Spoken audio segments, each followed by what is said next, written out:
What's up, everybody? Welcome to Kinda Funny Games Daily for Monday, July 9th, 2018. I'm one of your hosts, Greg Miller, alongside Tim Geddes. You're back? I'm back. Thanks, I'm excited everybody. for this. Are you? It was a hard week last week. You had a lot to do probably without me here. Yeah. I did. Sorry yeah. about Me and that. Jared had a great time though. Yeah, did you? Me and Gary had an amazing time. Yeah. It was fun. I like how Gary would, I don't follow the World Cup. I don't have any idea what's happening over there. You tried explaining it to me. I'm a true American.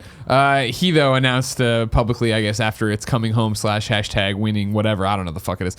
England won whatever they needed to win to then they're playing this week. Gary Whitta will not be in on Whitta Wednesday because it is now World Cup Wednesday for him or some shit like that. World Cup Wednesday, dude. I get it. How was it without me? What were the big stories? I was disconnected, didn't even look. Big stories. What stands out? I know the ArenaNet stuff. I saw you guys talk about the ArenaNet stuff. Yeah. Rocket League 2 is not a thing. Okay. It will never be a thing. Yeah, you're caught up? Okay, good. That was it. Yeah. I don't really remember what happened. If you didn't know, ladies and gentlemen, this is Kinda Funny Games Daily. Each and every weekday on a variety of platforms, we run you through the nerdy video game news you need to know about. If you like that, be part of the show. kindafunny.com/KFGD. I'm rusty. I'm dusting off a lot of tools here I haven't done. That's where you send your questions, comments, concerns, bad PSN names, and everything else under the video game sun. Then watch us record it live on twitch.tv/kindafunnygames. If you're watching live, you have a special job. Go to kindafunny.com/you're wrong and tell us what we screw up as we screw it up so we can set the record straight. For everybody watching later on youtube.com/kindafunnygames and listening on podcast services around the globe. Housekeeping for you. 1 week from today is Amazon Prime Day. It's Monday, July 16th. And because you know we love Amazon Prime, because if you have Amazon Prime, you have Twitch Prime, and you should give us that free Amazon Prime sub. On top of that, there's a million great video game deals. We're partnering with Amazon Prime for Prime Day. Isn't that right, Tim? That is damn right, Greg. Some of these deals are out of this world. Hey! Whoa, that was okay. If you're an audio listener, he said out of this world. When he said out of this world, I thought you were going to do swing for the fences, like you knocked out the park. And I was like, wait, and then you did your mind being blown. Yeah. I guess there is no great. That'd be like out of this world, right? Anyways, no Kinda Funny morning show, no Kinda Funny Games Daily on Monday, July 16th, because from noon to 4 p.m. Pacific time on twitch.tv/Amazon Games and hosted here on twitch.tv/KindaFunnyGames, we're going to be playing through those deals today and showing you cool Hanging things. out, playing video games, building computers maybe. I don't know. Yeah. I actually don't know what they're sending us. So the deal is that, we're working with Amazon for Amazon Prime Day. They're just sending us a whole bunch of stuff that's on sale. So as it's on sale, you can watch us play. We'll tell you guys, go now, and it'll be cool. And it's going to be fun. Flash sales and games. Will there be beer, Cool Greg? Hell yeah. Yeah, there will be. Probably not. Damn, Probably not. Really? Hey, Cool Greg, will there be shots off screen? I think so. Yeah, that's what I can hear. Okay. Also, today's sponsors are Brooklyn and Marvel Puzzle Quest, but I'll tell you about that later. For now, let's begin the show with what is and forever will be the Roper Report. Time for some news. It's nice to come back. You know what I mean? I got a lot of energy. It's all there. You know? 6 items on the Roper Report. A baker's dozen. Biggest story of the day, Monster Hunter World has a PC release date. You can play it on Steam August 9th, 2018. Bring on the mods. Once things get to PC, you know what? That's what's going to happen. People are going to mod it. They're going to put Iron Man in it. Yep. It's Jennifer always Iron Lawrence Man. monsters, yeah. Always. Yeah. Jennifer Lawrence monsters. That's if you know how to mod things, make a mod. And I don't know. I watched X-Men last night, so she's on the brain now. You know what I mean? Okay. Yeah, I was like, what, is there some weird thing connecting Jennifer Lawrence and Monster Hunter? No. There could be now. We can make it happen. You know what I mean? We could be those people, guys. Are you a PC modder? Are you going to play Monster Hunter World on PC? This is your shot. Make it happen. Shoot your shot. Tim, too little too late for Monster Hunter World on PC? No. Yeah. PC, for these type of games, whole different set of rules. It can come out whenever. It's still going to be a hit. And once it gets in the mod community, done deal. Obviously, we hear Kinda Funny big Monster Hunter World fans. Obviously, Kevin and I played a ton of it. I have 130 hours. Kevin was right, of course. I haven't gone back to play it since the rest of the game started coming out, but I will one day. The screenshots look beautiful. I'm glad people are finally going to get the chance to play it because I know when it was on just PlayStation 4 and we were, actually it's just PlayStation 4, Xbox One, when we were playing it on console, so many people were like, I'm just waiting for the PC version. And I know the silence was kind of deafening. I was surprised it took this long to get Capcom to say anything, really. Yeah, it always is that way, though. Like for all of the guys that normally just make console games, their PC versions, there's always some weird shit. It's always coming out later. There's always some like asterisk. But it's weird that's still happening in 2018. if that makes sense. Not that games are easier. I just feel like we would have had this. I remember like the PS3 era at IGN writing articles and stuff like this, and people waiting for these games that would eventually come to PC and be borked anyway. Now, granted, that should have been your first sign to get out of the PC gaming. It's dying. It's not gonna happen. It's You know what I dying. mean? But that's what I've heard. Cool, Yeah. Greg. Did you hear that? Yeah, a couple times. Thanks, buddy. And he's in the streets. Cool Greg's hip to the streets. He knows what's happening. back there. He's listening to the streets, and the streets are whispering. They're like, talking PC gaming. Yo, man. It's done. Monster Hunter World, one of my games of the year so far. So yeah, I'm looking forward to everybody getting out there and having their shot with that. Number 2, let's go the opposite direction. Warframe is coming to Switch. They put out a press release over the weekend saying at TennoCon, its 3rd annual Warframe convention, Canadian developer and publisher Digital Extremes unveiled today Warframe, its hit cooperative online action game, is in development for Nintendo Switch. Digital Extremes has partnered with the developer Panic Button (Doom, Wolfenstein: The New Colossus, Rocket League) to bring the title to the Nintendo Switch. Huh. There you go. I didn't see that one coming. Me neither. But I'm not paying attention. Warframe continues to be the biggest game only a small group of people are playing and really into. The fact that Warframe does have a really dedicated community. What is Warframe? It is a hit cooperative online action game. It's the one that came to PlayStation 4 that not at launch. Was it at launch that long ago? Kindoffunny.com/you're on. Correct us on when it came out. I mean, I remember it must have been after that because it was while we were at Kind of Funny that we were talking about the game. Well, I mean, the thing about it is we talk about Warframe a lot on this show and other shows because it continues to stay relevant. It is very much. I think when we get caught up in Fortnite and Rocket League and PUBG and WoW games as service, right? They continue to go on and on and on. Warframe is that in spades. Now, coming to Switch is interesting just because, again, I hadn't thought about it. I hadn't paid much mind to it. I'm sure the community's been hungry for that, dying for it. Interesting, of course, that there is no cross-platform play already. That's in Warframe right now because we're talking about this. Obviously, this immediately raised everybody's, what about fucking PlayStation? If I have it on PlayStation, can I play it somewhere else? That cross progression and cross platform play doesn't exist already.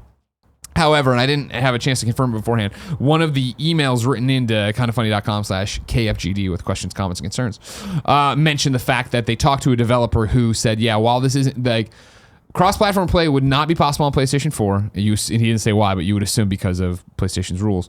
They did say that it's something to be looked into on Xbox, PC, and Switch now. So interesting. We'll see. But that was also scuttlebutt from the KFGD that I didn't get a chance to confirm. But more important for right now, it's coming to Switch. What that means for this world that continues to expand of play your games wherever the hell you want with whatever you want remains to be seen. Now, let's go over to Asia. Number 3, Titanfall Online has Worldwide been canceled. today. This is from Rebekah Valentine over at gamesindustry.biz. After over 3 years of development, and by the way, as I've said before, Rebekah does great work over at gamesindustry.biz. This is one of those rare times I'm going to read all 4 of her paragraphs that are her article. Go over there and click on the link. Give them a view. gamesindustry.biz. After over 3 years of development, Nexon has revealed that its Asia-focused project with Respawn and EA, Titanfall Online, has been canceled. According to Game Focus and translated via Kotaku, the project was not receiving positive feedback from player testing, and changes in the online market prompted development resources to be allocated elsewhere. Quote, "It is true that Nexon and EA have agreed to cancel Titanfall Online under a business decision," said a Nexon representative. After much deliberation, it was decided that reallocating development resources to another project was better for the company. Titanfall Online was announced in 2015 as an online free-to-play PC redesign of the original Titanfall. The game was planned for various countries in Asia, including Korea, Japan, China, Taiwan, Hong Kong, and others, with a limited-time player test running in South Korea in December 2016. At the time, the project was intended to follow the success of similar collaborations between EA and Nexon, such as FIFA Online 3. It's so crazy to me that there's just a side of video games that I just do not know. And that's Asia? Well, yeah, it's like all these like free-to-play online games that are just like thriving and are this huge thing like FIFA Online 3. Sure. I believe it's well, a thing. I mean, you go to, when you actually delve into what's popular over in Asia, in Korea, and stuff like that. Nexon in general, right? It's them and it's Tencent and all this stuff, like huge. And here it's kind of like we just don't talk about them, or we talk about them on this show. Otherwise, you don't really. It's not like Ubisoft, you know? Sure, of course. Yeah, I just thought it was interesting as we see and talk about the changing landscape of video games, right? The fact that you can have a game that was announced in 2015. So worked on probably well before then, at least in pre-pro. Put in this many years of work on this thing. You already ran in 2016, right? A test in South Korea. You would think that they're going to put that game out no matter what. And to get to the point of just being like, you know what, this is not coming together. We got to pull the plug on this game. So many people have worked on. It's crazy. It is. But again, more power to them. I'd rather see that. Yeah, EA, Respawn, it's very interesting stuff now between them having to deal with all the loot crate shenanigans and dealing just with Respawn's issues with, the Star Wars stuff. And I don't know, man. And with Titanfall 2 being put out the worst time possible. Yeah. It's going to be interesting to see kind of where they go. I believe that there's talent there. I believe that there's in Respawn. In Respawn, oh, yeah. And it's like, but I think there's talent in the games you've seen from Respawn. Yes, it's just bad choices here or there, whether it be marketing, whether it be release schedules, whether it be the product scope of the game. Because as usual, I'm going to stand by it. Titanfall 2 should have still just been multiplayer. It should have just been, no, this is the vision. We're going to make you care here. It should have been what the Division is. Here's all the things we've learned from the first game to the second game, and that's why we're making it. Not, hey, you said single player. We put single player in there. Nobody bought this game. What the fuck? Yeah. I think there's going to be another really good game from Respawn. It'll be that Star Wars one. I hope it is. Yeah. You don't believe it, though? No. Why not? I don't think it'll be that one. You think Disney's getting in the way of it? I think it's EA getting in the way of it. I don't think it's Disney. Okay. And if anything, I think Disney isn't going to help the situation, especially with Star Wars is at right now, with everything. But I feel that game exists right now. Yeah. But based on like how they talked about it at E3, everything they said, I'm like, this sounds really interesting. The story, I'm like, that's exactly what I want from a Star Wars game. I just don't believe that it's going to be good. Interesting. Huh. And I say this because of Battlefront 2. Being so excited for that campaign. Yeah, you bit hard on that one. And being so let down. Yeah. It sucks because it sounded awesome. Yeah. And it wasn't at all. You're just learning. You've been burned. Mm-hmm. It's like Nick with The Last Jedi, right? Now he says he'll never be excited for another Star Wars movie. He's learned. He hasn't learned. You can come join us in the DCEU where we're just excited all the time. Give us whatever you got. I'm sure this will be the one that turns the corner. Hey, man, Jason Momoa's cool. Number 4, not really a news story, but nowhere else to put it, I think. Nathan Drake never gets shot in Uncharted. Did you see this over the weekend? I did. Jonathan Cooper, an animator at Naughty Dog, put up a tweet. They put out a GIF. He responded to it, and then he said, Side note, I learned on joining the team. Drake doesn't ever take bullet damage. The red UI that shows hits is to represent his luck running out. Enemies eventually will get a clear shot and kill him if he takes enough near misses. Huh. Very interesting, but don't make it red then. Yeah, right? Yeah. Whatever. Fun, stupid shit. It's lore building. It's just like, hey, we have a vision for this game, and here's what we're doing. I love this shit. Yeah, it's totally a design Bible kind of thing, right? Yeah. But it's interesting that in all my years covering Uncharted, that hasn't come up more, or if ever. Especially because the flip side of it, of him killing so many people, is constantly talked about. Yeah. That you'd think at some point they'd be like, they'd bring up him getting shot. Yeah, I followed Jonathan, saw him tweet this over the weekend, thought that was really interesting. And then I saw it pop up again on Reset Era today. I was like, oh yeah, I want to include that. And I'm like, what is Reset Era saying about it though? I clicked on it. And so like comment number 2 was like, in Uncharted 1, he gets shot in a cutscene and goes like, damn, no big deal. And like runs. I was like, did that? I think that does happen. I haven't played Uncharted 1 in a Duck's age, but yeah, that makes sense. That's really funny. A cute little interesting idea. How long do Ducks live? I heard 40 to 50 years. Yeah? No, I'll tell you what, we walked around Golden Gate Park yesterday, went up to the old, that pond where you can get in either the rowboats or you can Stowe Lake. Thanks. Cool, Greg knows. Thanks for, again, keeping your eye on the street, knowing what's happening out there. That's where we're talking about PC gaming, right? It's Stowe Lake. Fucking so many goddamn turtles in that lake. Oh, yeah, dude. Yeah, and then there was a bunch of ducks killing it. 2 of Love and Sex Stuff was shot there, where we talk about anal sex. You used to do what to the turtles? I used to feed them with my dad. Nice, yeah. And you talked about anal sex there at Love and Sex Stuff. Huh, all right. Nice. Did you get in one of those little, not a paddle, but is it a paddle? We were going to, we were going to, but then we decided it's not worth the time. Sure. Yeah. What a surprise. The kind of funny way. Yeah. Number 5. Super Nintendo World is going to have some synergy with gaming. This is via Liz Lanier over at Variety, who had reported on this Miyamoto investor call that was happening over in Japan. The quote, though, that we're going to pull is from Miyamoto, and it goes, a lot of people who are mothers and fathers today are from a generation that grew up playing Super Mario, and they are now playing products like Nintendo Labo together with their own children. There are a lot of families like this, not just in Japan, but also around the world.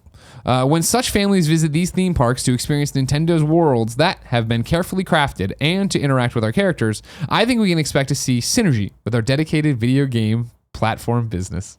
End quote. I just like it because... Why do you like it, Greg? Tell me. Some days, like on the Roper Report, I'll put something on there and be like, well, this is only going to be there if I can't find anything else to talk about, right? Yeah. And so like in the early goings of the day when it was like Monster Hunter World's release date, Warframe, I'm like, oh, this is going pretty quick. We'll put that in there and stuff. And then I kind of forgot about it because other news came out and added all that in there. I'm like, interesting. To come back to this, like... It's all right, cool. So People like video games. We know nothing about Super Nintendo World, right? It's an amusement park that's coming eventually. Everybody hopes it's going to be awesome. We hope they sell like Donkey Kong's tails we can eat. You know what I mean? Yeah. Like corn dogs. We did a whole Gamescast episode where you went way too far. Way too deep. But then to get here and just have Miyamoto, one of the most, fucking revered, talented video game developers of all time, get boiled down to, I think we can expect to see synergy with our dedicated video game platform business. As if Super Nintendo World was going to be so bombastically different than what you're seeing on the Nintendo. It's going to be fucking gritty, a hardcore first-person shooter. It's hard to imagine how the two could coexist. But I appreciate the idea that maybe this is what we always do. We run too far with any of these ideas. Yep. But it'd be cool if you brought your Switch. There's some kind of thing. Type of AR thing going on. Yeah. I mean, Disneyland recently, over the last couple of years, decades even, they've been kind of getting into this point where there's like the Magic Band that you have that like instead of having to get all the fast passes, you can just kind of use mobile apps to do it. And the Disneyland app itself, like you can see the wait time. They just updated it, right? And they just updated it where it's like there's now it's gamified. There's like an RPG element to it, and like you go and there's like trivia you need to answer depending on where you're at in the park. And it's like that stuff's cool. And if Nintendo can make it work with the Switch, that'd be super rad. But whatever. I just love a good. There's nothing I love more than a little bit of PR sprinkled into somebody who's like a normal human being. But I think we can expect Japanese to see synergy with our translated, so it's even more awkward. It's just like, good lord. Well, it's an old TRL, 3 Red Lights on IGN, where they lost their mind when it was somebody was leaving. They were leaving Xbox to pursue their lifelong dream of consumer brand marketing or something. It's like, who the fuck was what? All right, whatever. Number 6, final Roper Report for my return. Congrats to Blizzard on their Overwatch charity results. They put up the following over on the Overwatch blog. Thanks to the overwhelming generosity of the Overwatch community, during the Pink Mercy charity campaign, we raised more than $12.7 million to support the Breast Cancer Research Foundation. This is the largest donation by a corporate partner within 1 year in the Breast Cancer Research Foundation, BCRF, from here on out. 25-year history. And it's all because of you. In addition to picking up the charity skin, players showed their support for the cause by purchasing thousands of limited edition Pink Mercy t-shirts available for men and women, designed by community artists. And here's... It's all caps here. So it's either Vicky Sai, it could be Vicky's Eye, could be... Nah, it's probably just Vicky Sai. Sai. Definitely Vicky Sai. It's all caps. It could be anything. You don't know. I'm not going to get... I read the Twitch names. I never understand. Charity stream viewers rejoice. In addition to the $12.7 million raised through the sales of skin and t-shirts, you separately raised over $130,000 in donations watching 14 different Overwatch stars stream on Twitch. Good job, Overwatch. All right. Lay it on me. Let's break this down Here we go. a little bit. First off, good job. Congrats. That is absolutely fantastic. Second off, let's look at these numbers. Lay it on me. $12.7 million? Yeah. What's the time frame of this? Like, how long did the Pink Mercy charity campaign last? Kindoffunny.com/you're wrong. Even if it was a year. I want to say it was a month. Let's say it's a year, even. A whole year, Greg.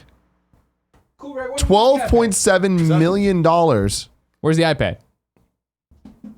It's clutch to kindoffunny.com/you're wrong. $12.7 million from this Pink Mercy skin situation.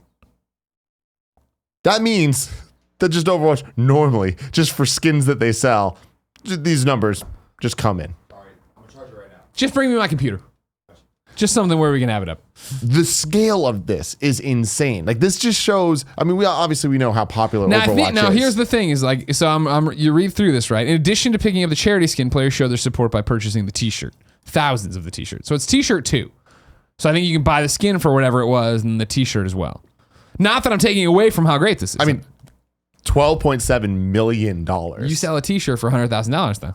That's But then to make 12.7 million, like that's fucking crazy. And then raising over 130K on Twitch with 14. I mean, that number makes sense. Yeah. That's a number that I'm like, yeah. And that's a and that's charity drives. And with all due respect, a reasonable amount, I would say, for a Twitch thing, right? So whatever. This is fucking awesome. Good for them. And like giving $12.7 million away, no matter how it was earned, that must be really hard. No matter how it was earned. But fuck yeah, good for them. All right, so let's do this. We're going to go here. We're going to throw up this Pink thing. We're Mercy going to kindoffunny.com/wrong. I'm sure someone... He never cleared this out while I was gone. Come on, Tim. You're better than this. I don't mess around with your shit. You're better than this. Oh, man, we've been wrong a lot already. Jeez, all right, hold on. Jesus Christ. Don't you love it when you find the information you want and then the screen autocorrects to something way up the top? Is this what you wanted? No, motherfucker. I clicked on what I wanted. Yeah. Piece of shit. You're wrong. Come on. Google Drive. Google Drive. Here we go. Kebab says the Pink Mercy skin was sold between May 8th and May 21st. Not even a full month. Why do you keep going down here? Man, that's insane. I don't like this. I don't like what this thing's doing at all. Can't believe you didn't clear 3 weeks. It's ridiculous. 3 fucking weeks, Greg. Similar to what we do every day on patreon.com/kindoffunnygames. I'm kidding. Come support us. Tim? Yes. I can't wait to see what Blizzard does next for charity and how much they raise, but that charity drive's so far away. If I wanted to know what new games were out today, where would I go? The official list of upcoming software across each and every platform is listed by the Kind of Funny Games Daily Show host each and every weekday. Yeah. Out today, Another World on Switch, Paddle Box on Switch, Hotel Transylvania 3, Monsters Overboard on Switch, PS4, Xbox One, and PC.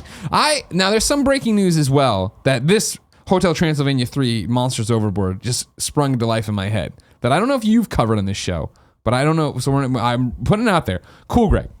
What happened to your Switch? I saw you tweet that your Switch broke.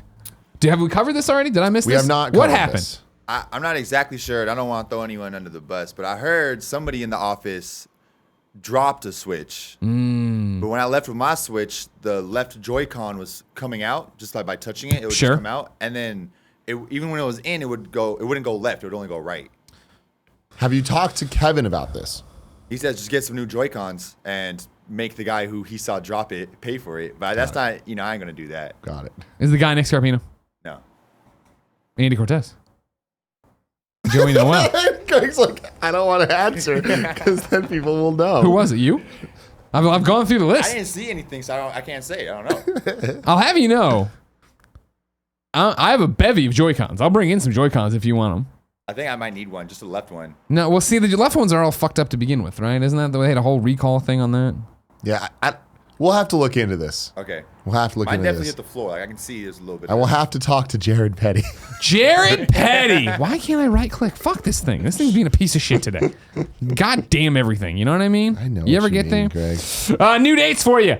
Chasm. Finally confirmed for July 31st on PlayStation 4 and the PlayStation Vita. Cross-buy and Steam. Sorry, I left that off. Not cross-buy there, obviously. And then Darksiders 3 finally has its own release date as well. November 27th on Xbox One, PS4, and PC. There is a brand new trailer if you want to go check that out. And you do. You definitely do. Last week, Greg, there was a lot of games coming out that were just bullshit, like with bullshit-ass titles. Yeah. And one of them, I forget what it is, but it was literally called like Disease Hidden Object. Hidden Object games, good for trophies. Usually. Good Lord.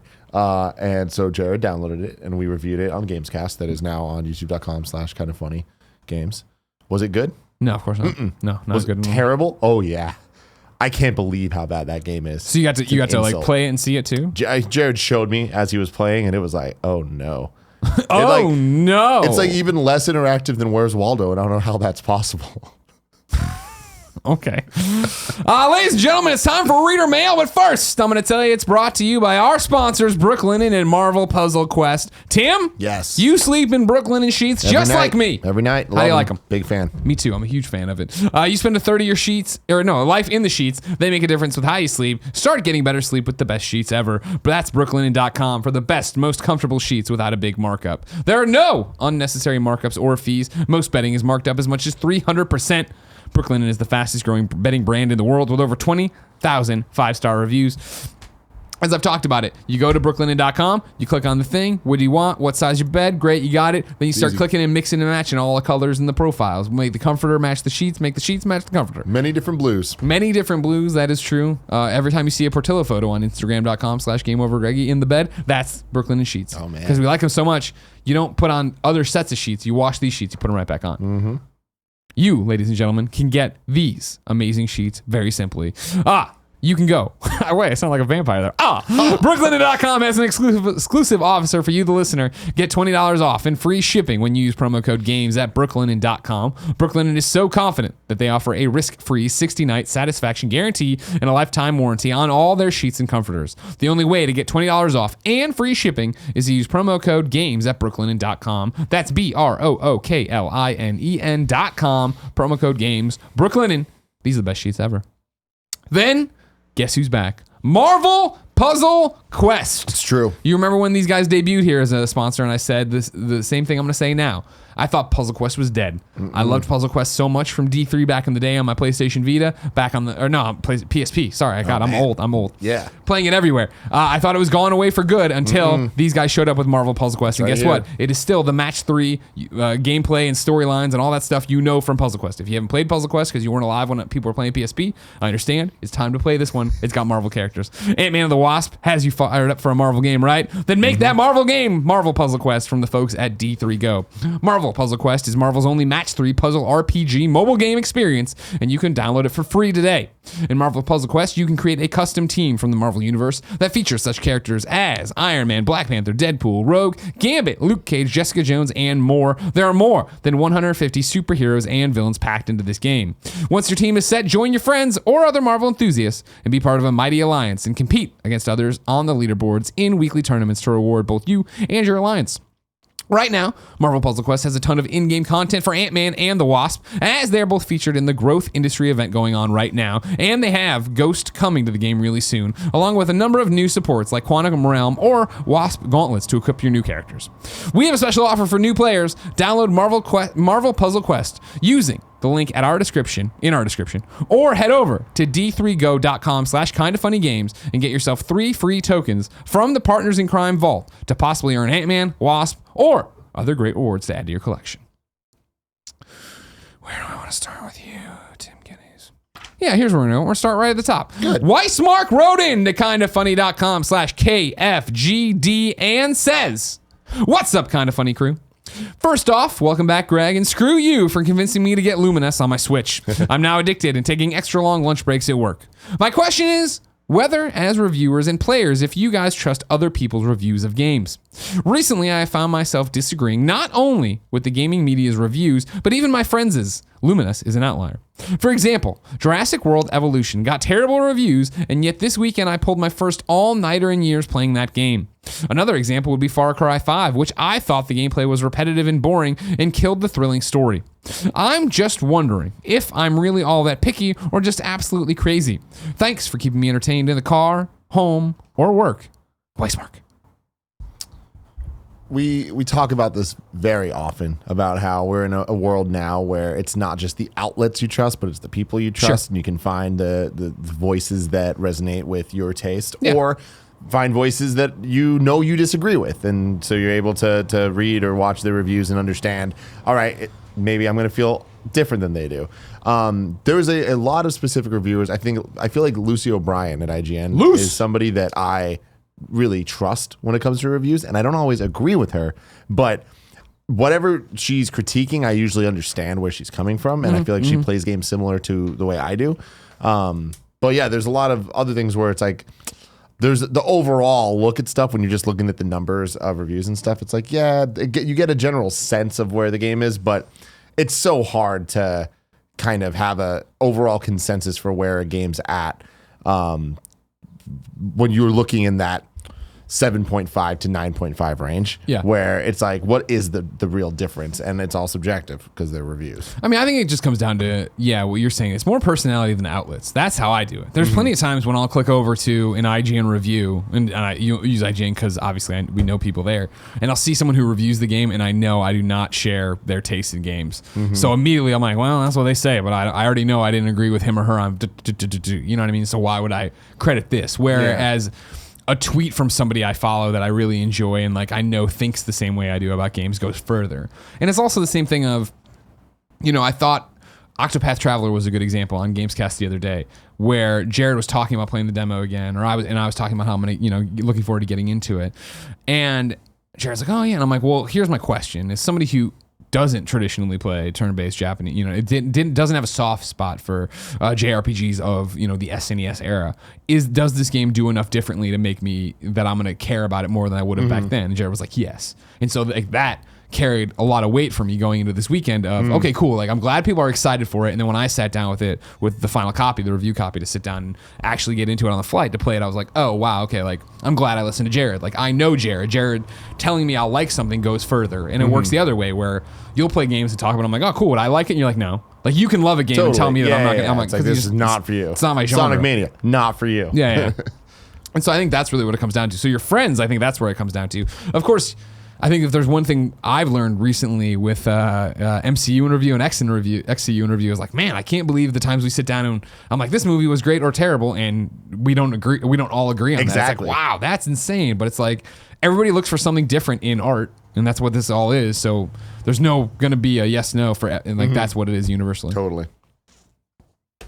Tim? Yes. Wispa has a question for you about Halo. Hey, KFGD host. My question is about Halo Infinite. Do you think the new game will drop its level-by-level campaign design to opt for a more open-world games-as-a-service type game? With the dropping of the numbered entries in the titles and the confirmation that Halo Infinite is essentially Halo 6, now seems like as good a time as any to do so. I know this is a big step, but is it a necessary one? Thanks, Wispa.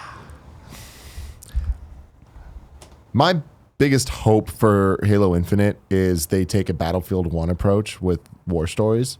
Okay. And have the campaign not be a level by level story, but kind of have mini stories that can take place throughout the infinite timeline of the Halo universe. Because I feel like at this point, Halo has evolved and changed so much from what it originally was, and I feel like the user base has been split, not just between Bungie and 343 fans, but also just between like people wanting to just play as the Chief versus people that want to play as the Arbiter and the other people from 5 Blue Team, I think they were called, or like Locke, whatever.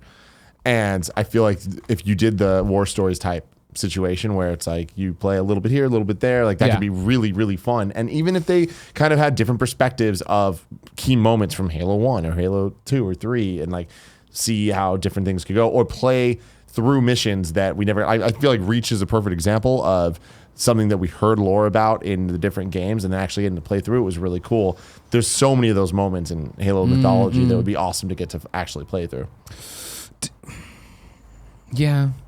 I feel like they really do need to use this one to kind of reboot it, though, right? And so that's the thing of just stepping away. I would rather just see them do something totally different in that world. And granted, I know that like, hey, we're going into a battle you've heard about but never seen is totally different. But I mean, even then, I'm just like, fuck it. Here's the new main protagonist. Here's the new main threat that's happening. Here's what's happening. No, Halo needs to be Chief. How it needs to be Chief. It's just one of those things where you can make a bunch of different shit, but it's going to be different. Then it's not going to be Halo.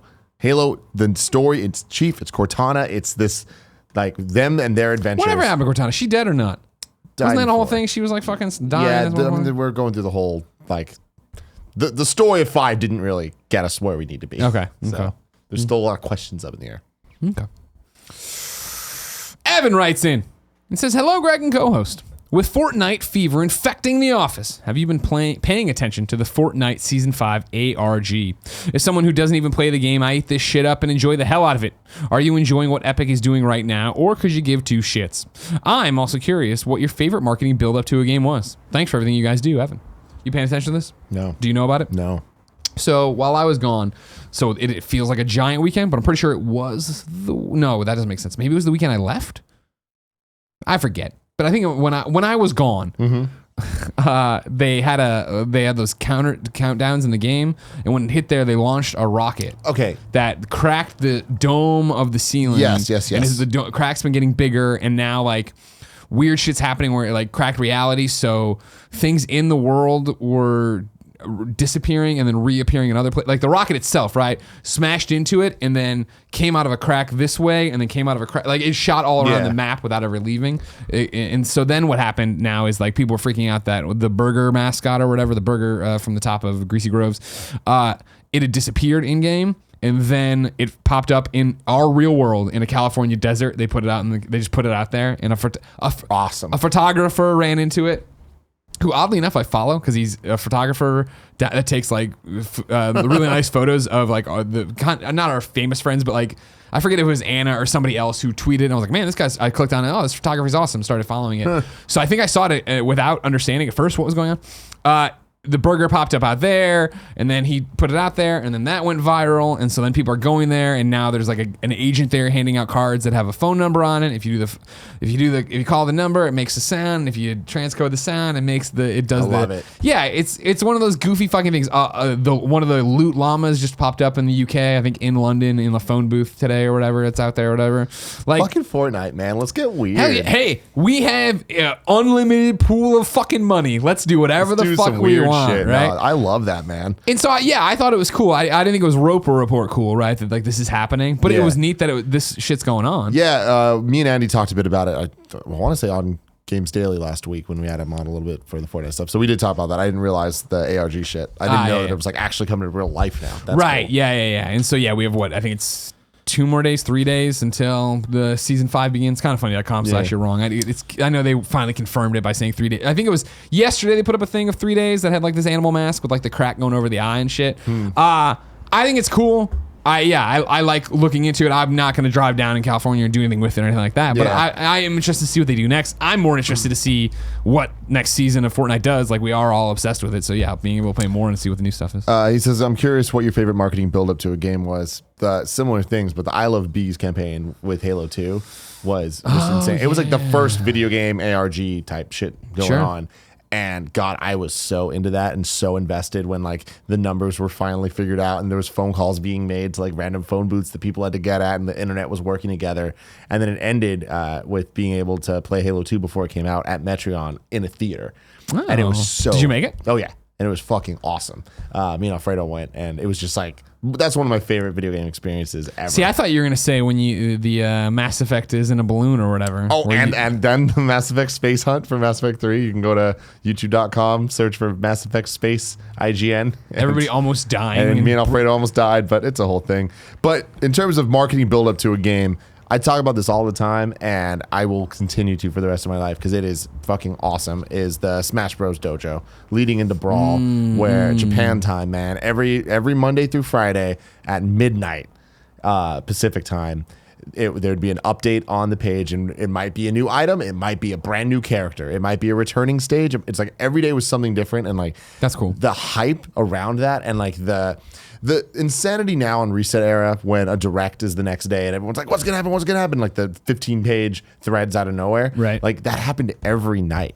on GameFAQs or NeoGAF or wherever the fuck we were at the time.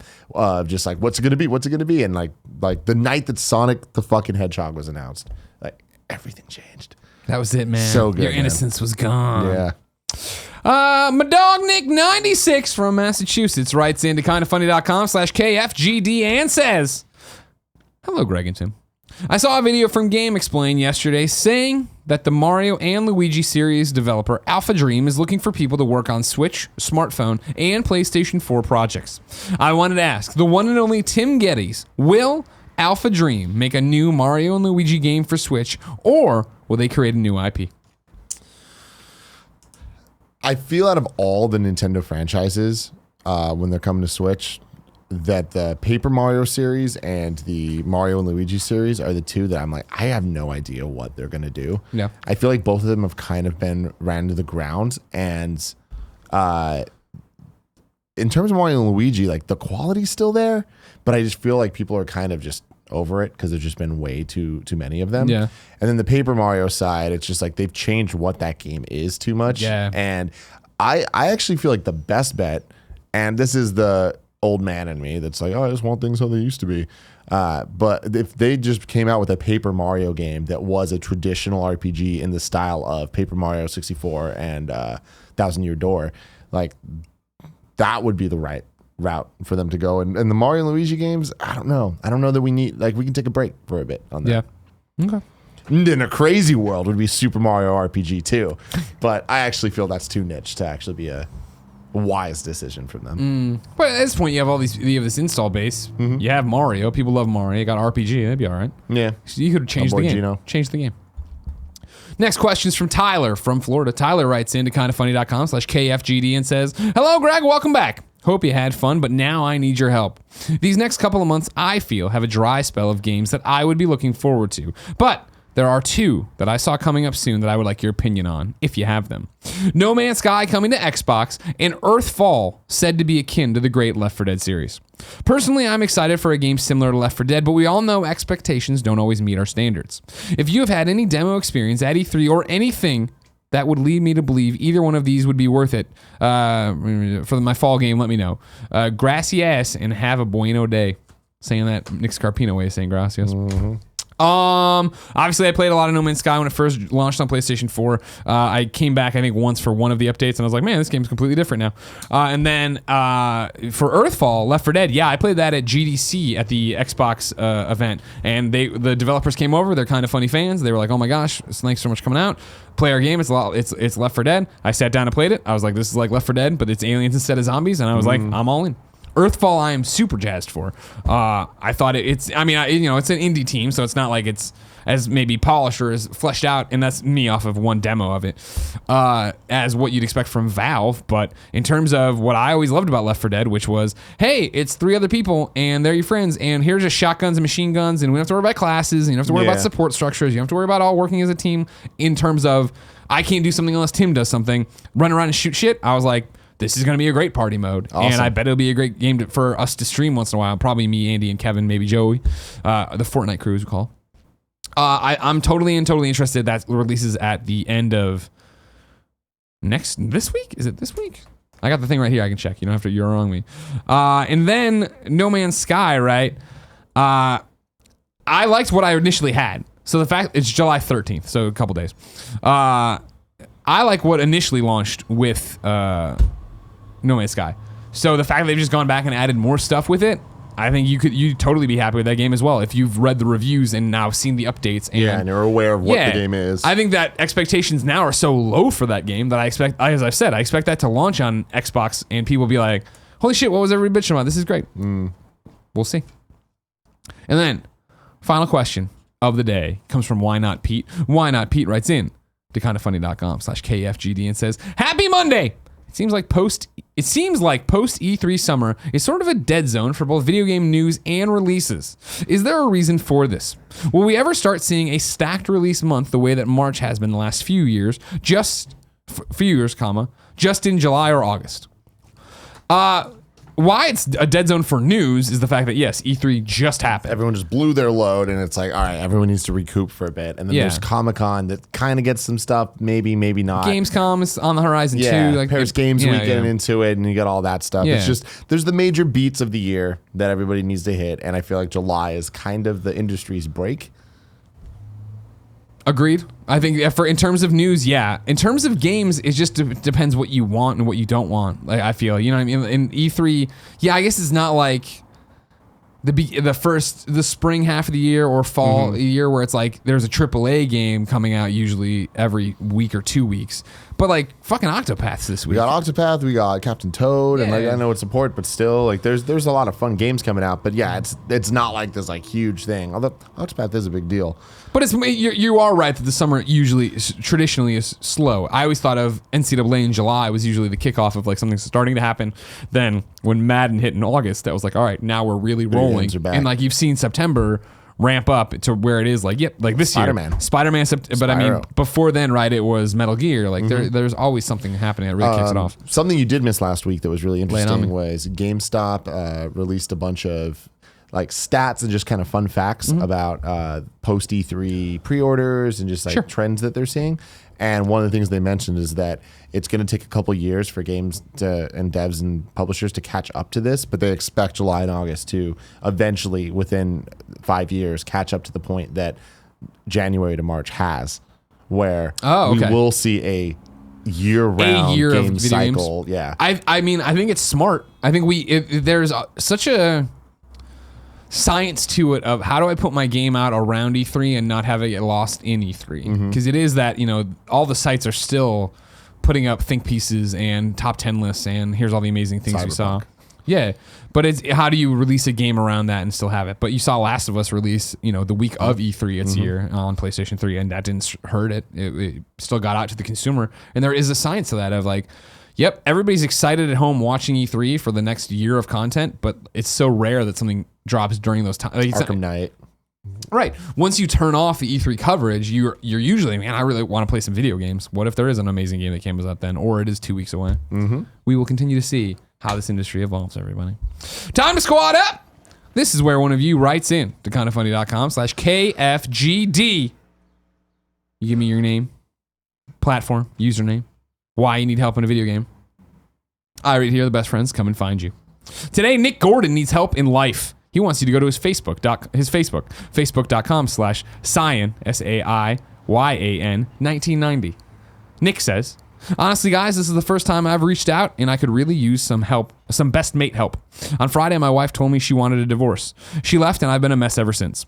I was wondering if there's any best friends that live in Brisbane, Australia that would be interested in adding me on Facebook just so I can meet some new people and maybe we can all go out and get absolutely pissed together. That means drink. That means get drunk, by the way, if you're not Australian. They're not going to go out and get angry and get absolutely pissed together, then play some video games. I don't think I've ever heard you read out a life help squad up before, and that maybe there is a good reason, so I understand if you can't. No, Nick, I'm fine with it. Nick says, thank you for all the work that you do. It means more to me than you could ever comprehend. Thanks, Nick. If you live in Brisbane, Australia, and you want to get pissed with Nick Gordon, go to facebook.com/Saiyan. Am I saying it right? S-A, because it's like more Saiyan, right? Saiyan? Yeah. Super Saiyan. Well, that doesn't help me. SAIYAN 1990. Good luck, Nick. We got you. Good luck, Nick. And be cool, Nick. Let's go help out the homie. Well, nobody's going to be mean to him. No, I know, but I'm like, be extra nice. Tim? Yes. We ask people watching live on twitch.tv/kindoffunnygames to go to kindoffunny.com/you're wrong and tell us what we screw up as we screw it up so we can set the record straight for everybody watching later on youtube.com/kindoffunnygames and listening on podcast services around the globe. What did we get wrong today? Kebab says Warframe came out on PS4 on November 15th, 2015, 8 months after the PC released that March. Lord of Pone has the very important information. The average lifespan of a duck is 5 to 10 years. Thank you. Ignacio Rojas says Donkey Kong doesn't have a tail. Kebab says the Pink Mercy charity skin was sold between May 8th and 21st. There's a way, yeah, you're talking about the Super Nintendo World thing. I was thinking of Diddy Kong. Diddy Kong has a tail, and that's what you could call the corn dogs. Diddy Kong tails. Or it could just be, you could think of Donkey Kong taking a long poop. You could think about that. That could be his tail. You definitely could. What's the story with Diddy Kong? What's his relationship to Donkey Kong? They're not sons. It's not father and son, right? No, it's not. Because You know what? It's funny you say that because I remember reading was it a Game Grumps video of them? They were going through like, what is the relationship? Because they're different. Are they lovers? Are they? They're different species of monkey, right? Yeah. Because Donkey Kong is a gorilla, right? He's a gorilla. Yeah. Yeah. And Diddy Kong's some kind of chimp. Yeah. No. Well. Yeah. That makes sense. Yeah. Okay. And then there's Dixie. I don't know. Cranky and Funky. We're getting too deep into it. Yeah, I can't help you that. Right now, I'm just concerned about their relationship. I don't know. Okay. Let us know, somebody. Bandpass says important correction about Halo. No one likes Locke. No one.